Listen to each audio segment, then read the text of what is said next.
역사는 반복된다고 합니다. 하지만 정말 그럴까요? 그리고 만약 그렇다면 우리는 과거로부터 무엇을 배울 수 있을까요? 오늘 우리는 금, 즉 황금의 가격에 담긴 역사적 메시지에 대해 이야기해 보려 합니다. 금값이 사상 최고치를 경신할 때 그것은 결코 우연이 아닙니다. 그것은 하나의 분명한 신호이며 역사가 우리에게 보내는 메시지입니다. 금값은 금 자체가 더 가치 있어져서 오르는 것이 아닙니다. 금을 측정하는 기준이 되는 화폐에 대한 신뢰가 무너질 때 오르는 것입니다. 화폐에 대한 신뢰가 무너진다는 것은 그 화폐를 발행하는 제국이 마지막 단계에 접어들었음을 의미합니다. 사람들은 금값이 시장의 수요나 투기 때문에 오른다고 생각하지만 역사는 다른 진실을 보여줍니다.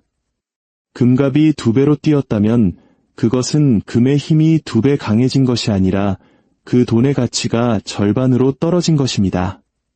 즉, 화폐 뒤에 있는 제국의 힘이 약해지고 있다는 뜻입니다. 이러한 현상은 역사 속 모든 지배적인 국가가 감당할 수 있는 수준 이상으로 돈을 찍어냈을 때 예외 없이 발생했습니다. 고대 로마가 그랬고 스페인 제국이, 중국의 명나라가, 그리고 대영 제국이 그랬습니다. 그리고 지금 미국이 바로 그 길을 걷고 있습니다. 어느 누구도 붕괴를 원하지는 않습니다. 하지만 어떤 제국도 버는 것보다 더 많은 돈을 만들어내고 싶은 유혹을 이겨내지 못했습니다. 모든 제국의 시작은 생산과 자원을 바탕으로 한 실물 가치에서 비롯됩니다. 하지만 제국이 성장함에 따라 지출은 수입보다 더 빠르게 늘어납니다. 끝없는 전쟁, 영토 확장, 사회복지 비용, 불어나는 정부 조직, 그리고 눈덩이처럼 불어나는 빚. 결국 제국은 더 이상 세금을 올리면 반란이 일어나고 지출을 줄이면 사회 불안이 커지며 채무 불이행을 선언하면 국가 신용도가 파괴되는 지점에 도달합니다. 그때 모든 제국이 선택했던 마지막 카드를 꺼내듭니다. 바로 돈을 찍어내는 것입니다. 하지만 이 결정이 제국을 구원한 적은 단 한 번도 없었습니다. 잠시 시간을 벌어줄 뿐 언제나 똑같은 비극적 결말로 이어졌습니다. 화폐 가치가 떨어지면 물가는 치솟고 사람들 사이의 신뢰는 사라집니다. 그리고 금은 다시 현실을 재는 냉정한 척도가 됩니다. 금이 안전한 피난처로 여겨지기 시작했다면 그 화폐 뒤의 제국은 이미 쇠퇴기에 접어든 것입니다. 대중은 위험을 가장 늦게 알아차립니다. 부유한 자, 정보의 밝은 자, 역사가들은 이 흐름을 먼저 읽어냅니다. 대다수의 사람들은 피해가 돌이킬 수 없을 만큼 커진 뒤에야 비로소 현실을 깨닫게 됩니다. 이것은 지난 2000년간 변치 않는 진실이었고 바로 지금 우리 시대의 진실이기도 합니다. 이 거대한 역사의 패턴을 처음으로 보여준 제국, 로마의 이야기부터 시작해 보겠습니다. 로마 제국은 하루아침에 무너지지 않았습니다. 수세기에 걸쳐 서서히 붕괴했습니다. 그리고 그 몰락의 가장 분명한 징후 중 하나는 바로 화폐, 데나리우스 은화의 가치 하락이었습니다. 초기 로마의 데나리우스는 거의 순은으로 만들어졌습니다. 하지만 제국이 팽창하며 막대한 비용이 발생하자 로마 황제들은 동전 소근의 함량을 줄이기 시작했습니다. 더 적은 은으로 더 많은 동전을 만들어낸 것입니다. 시민들은 똑같은 개수의 동전을 받았지만 그 동전의 실질 가치는 계속해서 떨어졌습니다. 이 정책은 잠시 제국의 재정을 유지시켜 주었지만 신뢰를 파괴했습니다. 결국 사람들은 가짜 동전이 아닌 진짜 은으로 대가를 지불해달라고 요구했고 물가는 폭등했으며 중산층은 붕괴했습니다. 한때 전 세계에서 통용되던 로마의 화폐는 신뢰를 잃었고 사람들은 금과 은을 다시 찾기 시작했습니다. 패턴은 명확했습니다. 첫째, 화폐 가치가 하락한다. 둘째, 인플레이션이 발생한다. 셋째, 사회적 갈등이 증폭된다. 그리고 마지막으로 붕괴가 뒤따른다. 즉각적이진 않지만 피할 수 없는 수순입니다. 스페인 제국은 다른 방식으로 이 순환을 반복했습니다. 스페인은 동전의 금속 함량을 줄이는 대신 경제에 너무 많은 금과 은을 쏟아부었습니다. 아메리카 대륙을 정복한 후 막대한 양의 기금속이 스페인으로 흘러들어왔습니다. 처음에는 이것이 스페인을 부유하게 만들었지만 곧 로마와 같은 문제가 발생했습니다. 한정된 재화에 너무 많은 돈이 몰리자 극심한 물가 상승이 일어난 것입니다. 스페인은 생산성을 높이는 대신 수입된 부에 의존하게 되었고 자국 산업은 뒤처졌으며 빚은 늘어만 갔습니다. 금은 스페인으로 흘러들어왔지만 진짜 국력은 밖으로 새어나가고 있었습니다. 중국의 명나라는 지폐를 통해 같은 패턴을 따랐습니다. 정부는 군사 확장과 국가 프로젝트 자금을 마련하기 위해 무분별하게 지폐를 발행했습니다. 처음에는 효과가 있었지만 계속되는 화폐 발행으로 지폐는 실질 생산성과 아무런 관련이 없어졌습니다. 결국 사람들은 종이돈 대신 은으로 거래하기를 원했고 극심한 인플레이션과 함께 왕조는 쇠락의 길을 걸었습니다. 가장 최근의 사례는 바로 대영제국입니다. 한때 세계 금융의 중심이었던 영국의 파운드화는 100년 이상 금에 의해 그 가치가 보증되었습니다. 하지만 두 차례의 세계대전을 거치며 막대한 전쟁 비용을 감당하기 위해 영국은 금본위제를 포기했습니다. 그 후 대영제국은 급격히 쇠퇴했고 파운드화의 가치는 폭락했습니다. 세계 금융의 패권은 자연스럽게 미국으로 넘어갔습니다. 화폐의 붕괴가 제국의 몰락을 초래한 것은 아니지만 몰락이 이미 진행 중이라는 사실을 확인시켜준 것입니다. 그리고 지금 역사의 경고음이 다시 한번 울리고 있습니다. 한때 금으로 가치가 보증되었던 미국 달러는 1971년 이후 오직 신뢰에만 의존하고 있습니다. 수십 년간 이 시스템은 미국의 막강한 경제력과 군사력을 바탕으로 잘 작동하는 것처럼 보였습니다. 하지만 과거의 모든 제국을 무너뜨렸던 바로 그 현상들이 지금 미국에서 뚜렷하게 나타나고 있습니다.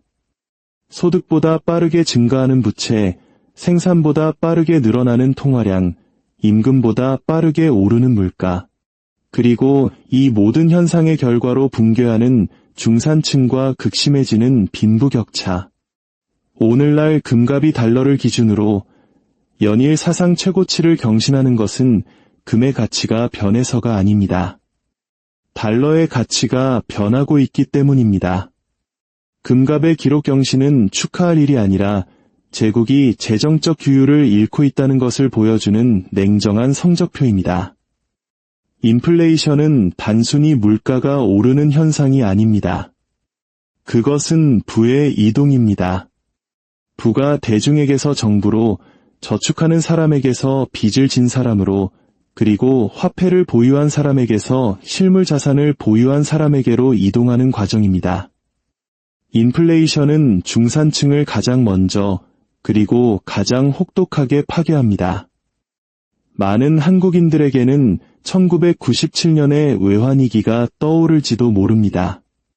우리 원화의 가치가 급락하고 평생 모은 재산이 하루아침에 반토막났던 그 시절의 기억 말입니다.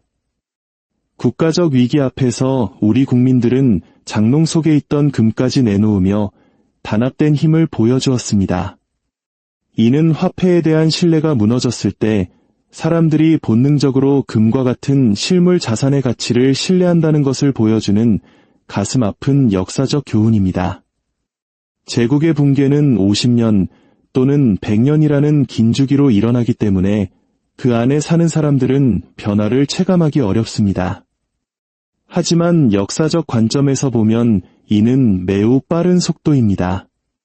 미국이 근본위제를 폐지한 지 이제 겨우 50여 년이 지났을 뿐인데 그동안 달러의 구매력은 90% 이상 하락했습니다.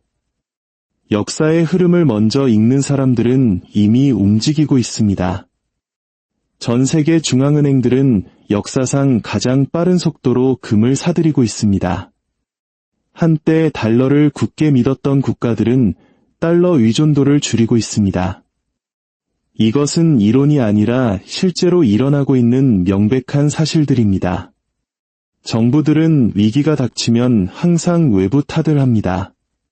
전쟁, 전염병, 공급망 문제, 혹은 기업들의 탐욕을 탓합니다. 하지만 결코 자신들의 무분별한 화폐 발행을 탓하지는 않습니다. 생산된 가치보다 더 빠른 속도로 돈을 찍어내면 쇠퇴는 보장된 결과입니다. 인플레이션은 그 첫 번째 증상일 뿐입니다. 두 번째는 사회 분열, 세 번째는 정치적 불안, 그리고 마지막 단계는 국제적 영향력 상실과 화폐 거부입니다. 제국의 붕괴가 곧 그 나라의 소멸을 의미하지는 않습니다. 사람들은 여전히 살아가고 일하며 적응합니다. 하지만 삶의 질은 떨어지고 화폐의 힘은 약해지며 세계는 새로운 권력의 중심을 향해 움직입니다. 제국은 사라지는 것이 아니라 단지 더 이상 세계의 중심이 아니게 될 뿐입니다. 그렇다면 이 거대한 역사의 흐름 속에서 개인은 무엇을 해야 할까요? 역사는 명확한 답을 제시합니다. 첫째, 가치가 하락하는 화폐에 대한 의존도를 줄여야 합니다. 녹고 있는 얼음 위에 재산을 올려두는 것과 같습니다. 역사 속에서 살아남은 사람들은 돈을 보유하지 않았습니다. 그들은 가치를 보유했습니다. 토지, 기금속, 생산도구, 그리고 기술처럼 누군가 마음대로 찍어낼 수 없는 것들을 말입니다. 둘째, 삶의 필수적인 영역에서 자립도를 높여야 합니다. 제국이 약해지면 시스템도 함께 약해집니다. 공급망은 불안정해지고 에너지가 비싸지며 식량은 무기가 됩니다. 단 하나의 수입원, 단 하나의 은행, 단 하나의 기술에 의존했던 사람들은 가장 큰 고통을 겪었습니다. 셋째, 시스템이 단기적인 사고를 강요할 때에도 장기적인 안목을 유지해야 합니다. 인플레이션은 사람들로 하여금 미래가 아닌 당장의 문제에만 집중하게 만듭니다. 하지만 이런 혼란 속에서도 미래를 생각하고 가치를 저장하며 기술을 연마했던 소수가 다음 시대의 주춧돌이 되었습니다.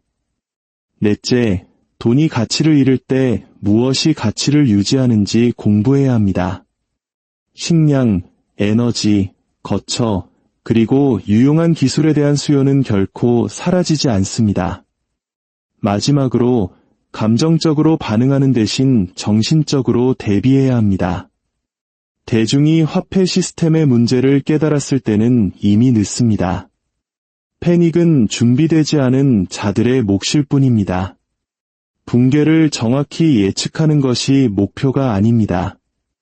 붕괴가 나의 생존에 무관하도록 만드는 것이 진정한 목표입니다. 역사가 우리에게 주는 교훈은 두려움이 아니라 지혜입니다. 제국은 흥망성쇠를 거듭하지만 가치는 살아남고 기술은 살아남으며 사람은 살아남습니다. 우리는 지금 역사를 책으로 읽는 시대가 아니라 역사에 직접 응답해야 하는 시대에 살고 있습니다. 사상 최고치의 금값, 부채, 통화량, 그리고 사회 분열. 이 모든 신호는 결코 미묘하지 않습니다. 대본은 바뀌지 않았고 오직 관객만 바뀌었을 뿐입니다. 이제 남은 질문은 단 하나입니다. 우리는 역사의 수많은 대중처럼 될 것인가, 아니면 변화의 흐름을 먼저 읽고 조용히 준비했던 소수처럼 될 것인가. 그 선택은 제국이 아닌 바로 우리 각자의 몫입니다. 그리고 그것이 바로 우리가 통제할 수 있는 유일한 역사의 한 부분일 것입니다. 오늘 우리가 나눈 이 깊은 통찰이 여러분의 삶의 작은 등불이 되기를 바랍니다. 만약 이 이야기가 지혜롭다고 생각되신다면 좋아요를 통해 마음을 표현해 주시고 이 지혜가 더 널리 퍼질 수 있도록 주변의 소중한 분들과 공유해 주시길 부탁드립니다. 여러분의 참여가 더 나은 콘텐츠를 만드는 가장 큰 힘이 됩니다.